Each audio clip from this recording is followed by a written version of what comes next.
Greetings Helldivers, FiOth here, and today in this guide I will be breaking down the characteristics of every armor class so you can make an informed decision when it comes to which ones you want to purchase. Furthermore, I will be explaining acquisition and how you can speed it up by leveraging certain mechanics in the game. Without further ado, let's get to it. So, let us start with the very basics. How do you acquire anything in this game, including armor? At the top of my screen you see the acquisitions prompt. I hit square and I go into the battle passes, or as the game calls them, the war bonds. There are currently two available. The stock one, Helldivers Mobilize, and the premium one that is Steeled Veterans. If you want my opinion, the stock one has the best stuff and more stuff than the premium, but then the premium is just 1,000 coins, which is 10 euros. You can even get those coins by playing mission, opening bunkers and collect them from the environment. You don't need to pay for them.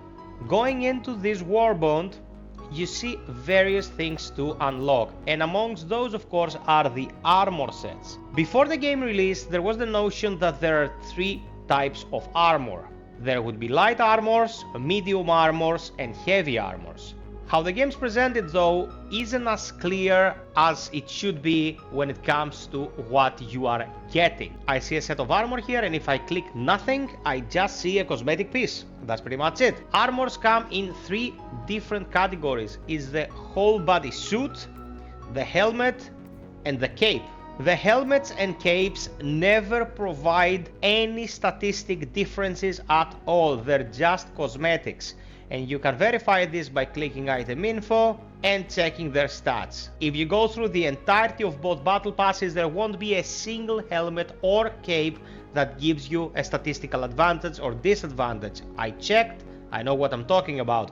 I don't know if in the future that will change, but for the time being it is what it is. What provides statistical differences though is your whole body armor. Let's start with the very first one that you see, the SC-34 Infiltrator. This is a light piece. How do we know that? At the moment I am wearing a medium set of armor. I'm gonna demonstrate right here. I am wearing the medium armor called SA-25 Steel Trooper. In my inventory, in my own armory, armors are categorized. This is medium, and below the one I have purchased, the FS-05 Marksman, is a heavy piece. It isn't the same whilst you're browsing them though. So how do you know what you are getting? For this, you have to know numbers. If we check the info on this, we see that its armor rating is 75, and we have a little arrow pointing downwards, whilst our speed and stamina regen are up. 525 on the speed and 113 on stamina regen.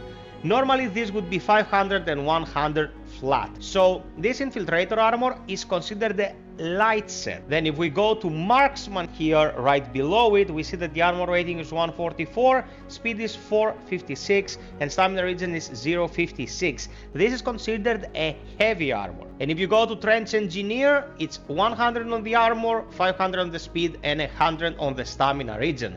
This is a medium, a well balanced one. So first order of business is to understand what we will be wearing and how it will hinder or help us.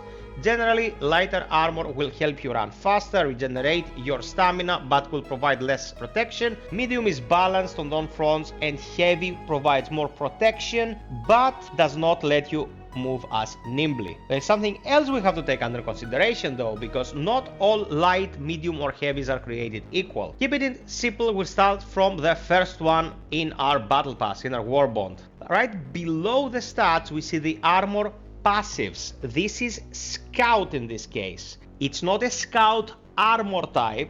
Don't get confused, it's still just light, medium or heavy, but this combination of passives change how the Helldiver operates. So this says markers placed on the map will generate radar scans every 2 seconds. It's like a pulsing blip that allies can perceive very easily. Reduces range at which enemies can detect the wearer by 30%, so you are more sneaky if you gonna infiltrate an area without triggering too much opposition. Then the Marksman we talked about earlier, further reduces recoil when crouching or prone by 30%. better bracing to shoot more accurately, provides 50% resistance to explosive damage. If you go all the way to the 5th page, we have the DB40 Hero of the Federation, a medium one that has the armor passive Democracy Protects, 50% chance to not die when taking lethal damage, prevents all damage from bleeding if chest hemorrhages. These are not all stock. What I have found out by checking the plethora of armors in both of these battle passes is that sometimes there is a mix and match. You might have a bit of engineer with a bit of infiltrator, or a bit of healer with a bit of technician, and so on and so forth. Various perks that work in unison to provide specific benefits. From what I have seen so far, there are no passives that are negative. Everything gives you something helpful once it's on the armor. So in case you want to be, let's say, a support character, you can go for the CM14 Physician. It's on the 9th page, pretty low. At this point I need 807 more medals to unlock. That's gonna take a while, but the medkit passive states increases initial inventory and holding capacity of steams by 2, increases steam effect duration by 2 seconds. In case you didn't know, steams are not an instant application, it's just very fast regen. So if this effect persists for 2 more seconds, it will ultimately heal you for more HP, or if you're getting damage in the process of the healing, for 2 more seconds you will be healed over the damage you are receiving. Very meta stuff that probably will never come to pass during a normal game, but it pays to be safe.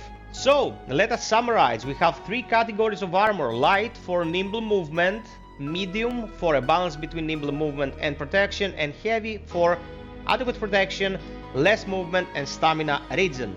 Second, helmets and capes do not provide anything but the cosmetic aspect of them. You just wanna drip, knock yourself out. And third, armor passive dictate what your armor does apart from just protecting you or making you faster. Keep an eye on all those stats and check both of the battle passes available before you start committing your medals, because some of these pieces are very expensive and reaching the pages where they can be purchased is a grind. So you don't want to spend your medals left and right, and when you reach the page that you want to unlock something on, you have to play 5 missions in order to get the medals and get stuff done.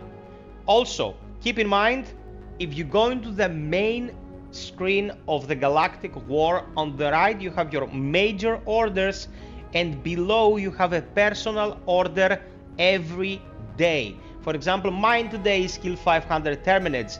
This will reward me 15 medals. Now, for a personal challenge that just involves killing the enemy I fight the most, this is a very easy cash-in for me if I play a few missions. So keep an eye on these, because they will help you progress the Warbond that much faster. So this is it, Helldivers, a complete breakdown of armor functions, perks, and how to get them. Keep your eyes peeled for our streams by subscribing and hitting that notification bell. I will be providing guides and info for the game from now on until the game stops getting any support, or we get extremely bored of it, because you never know, man. Until next time, be well, stay frosty, and always travel perfection. Cheers!